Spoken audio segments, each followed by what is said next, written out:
Let's take a listen to every section individually so we can better understand the parts they're playing.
My first move was to get rid of any unnecessary low end, so the listener would get the impression that the strings are floating above the piano. The first violins are high-passed at 514 Hz, while the second violins are high-passed at 126 Hz, and the celli at 35 Hz. The reason why the first violins are high-passed so much is because the part they're playing is in a very high tessitura. The first violins only come in during the piano solo and the intro and are always accompanied by the second violins playing a meatier part. Now let's take a listen to the difference the three high-pass filters make in the context of the whole mix.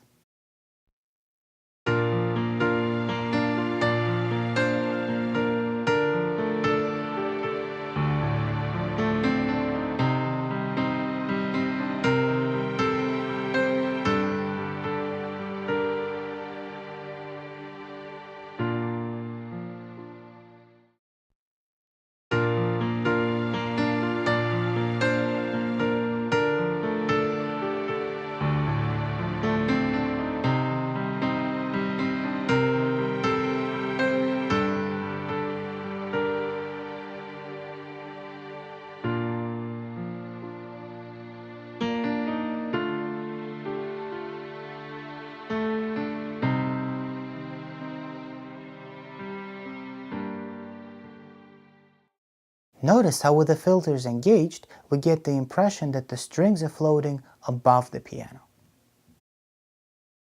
Furthermore, every string section had some lower mid-frequency cleanup. The first violins had a medium Q cut of 1.7 dB at 868 Hz. The second violins had a 4.1 decibel cut from 407 Hz. The celli had a 3.4 decibel cut from 273 Hz and a 2.6 decibel cut from 1.1 kHz. The metric halo channel strips were used only as analyzers, and the trim plugins were used to write volume automation.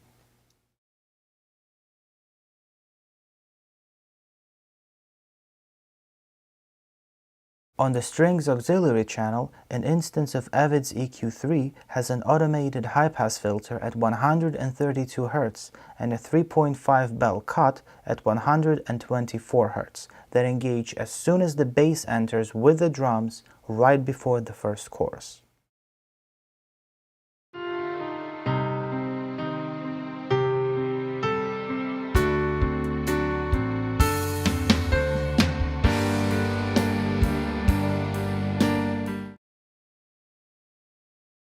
The metric halo channel strip was used to low-pass all the strings at 6.5 K in order to set them further back into the mix.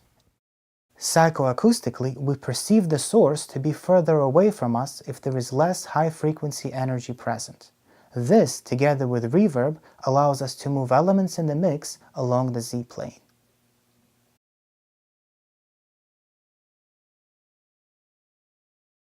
Employing a Waves API 560, a 3.2 decibel cut was used on all the strings during the chorus sections in order to leave more room for the guitars.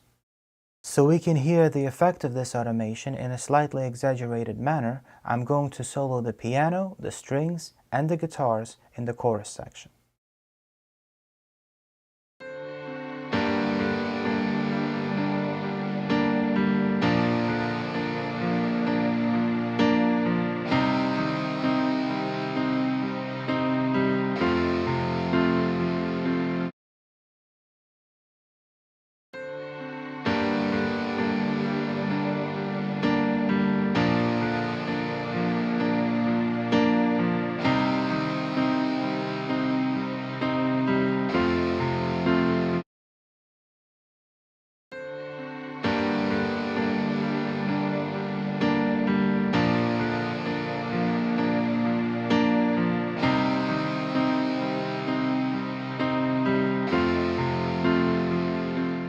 Notice how this EQ cut sets the strings behind the guitars, eliminating any masking between the two sources.